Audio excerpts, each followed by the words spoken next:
use social media? Yes, I do. Yeah. How often would you say that you use social media? Like 3 hours a day. A good maybe 6 hours a day. Have you personally experienced or witnessed someone else experience cyberbullying or online harassment? It's just somebody else, right? I don't think so, actually. Yeah. Do you feel like there are more or less opportunities to access mental health support online? I think a lot of people talk with each other. I'm not sure if there's any official, actual, professionals you can talk to online. There's like groups you can reach out to and like hotlines and stuff to help. Have you heard of the Blue Whale Challenge before? Yeah.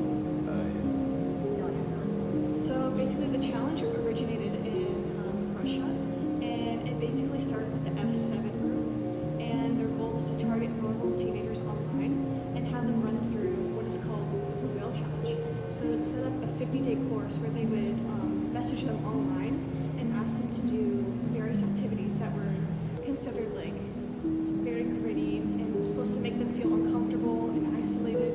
And so some of these tasks would include watching like a horror movie by yourself, and gradually these tasks would progress to self-harm and eventually suicide. And unfortunately, a lot of people did take their lives because of this internet game. I know a few of my friends got the message, but I don't think they didn't like interact with it.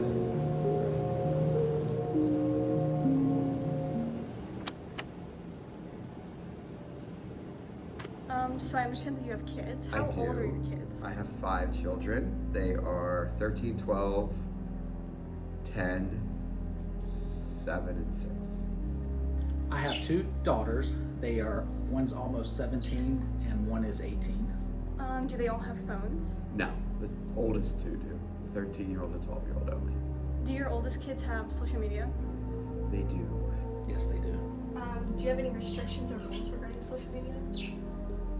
When they were younger, I had certain restrictions and concerns, but as they've gotten older, I've kind of taught them the dangers of being too open on social media. And I've also warned them about posting things that will last on the internet forever, and especially photos, because sometimes photos can be geotagged, and the person on the other end will know exactly where you're posting that photo from, so especially if it's at your house, another person will know where you live.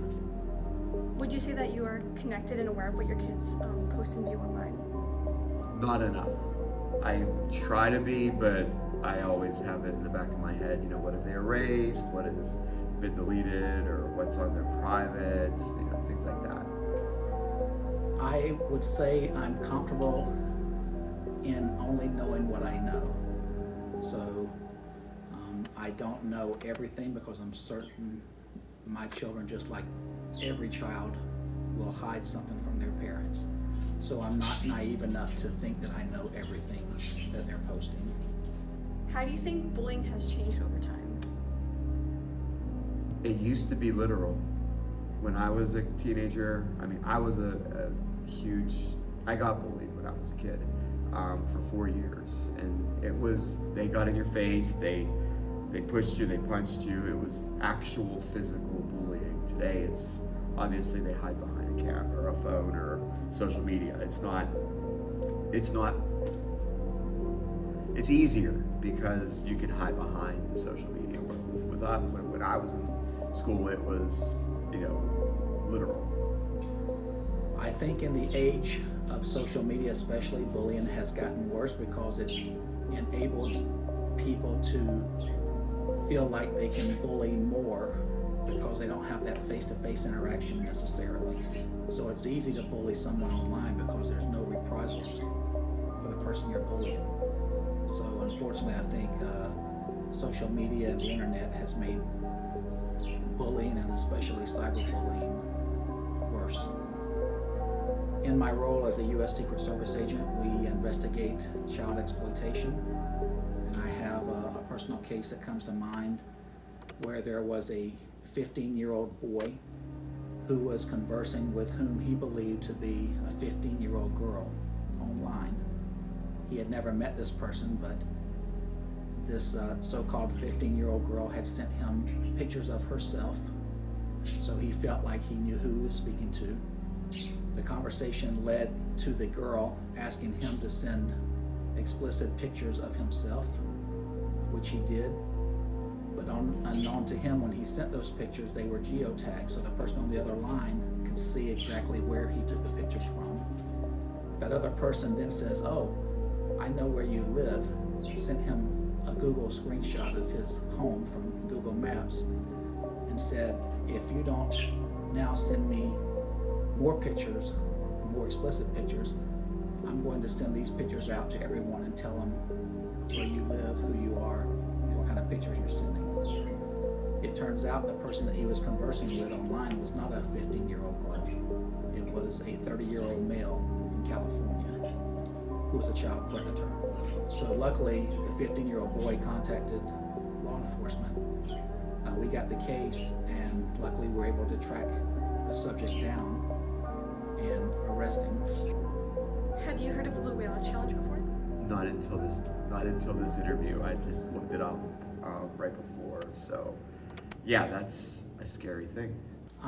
It's very concerning to me because no one should be enticing anyone to do things that they're not comfortable with. A person shouldn't ask another person to step outside their comfort zone, especially for some of the tasks that the Blue Whale Challenge asks others to do. Should. Do you have any advice for individuals who may be considering self-harm or suicide? It's just sad that kids feel so negative about themselves and so, that they always, that the only solution they sometimes come up to is committing suicide. I just think that life is so precious and that's the last thing you should do. And we have to, as adults, try to let kids know that we're there for them and they can talk to us, and especially my children, but even my students, that that's the last thing that you want to do because it's so permanent. And I think in today's society with the media and the video games that, you hit reset and it starts over, that kids don't understand that suicide's pretty permanent. There's no, oh, can I do that over? I would say that self-harm leaves permanent scars. It's something that's just temporary in your life right now. And suicide is you're looking for a permanent solution to a temporary problem. And there's no problems that can't be worked out. So I would ask anyone who's considering suicide to please reach out to a trusted friend, trusted adult, or even a suicide hotline. All right, awesome. Thank you. Used to think I was a man.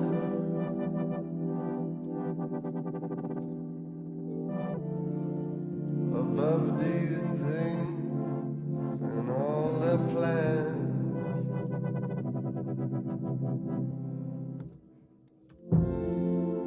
Thought I was by the hand.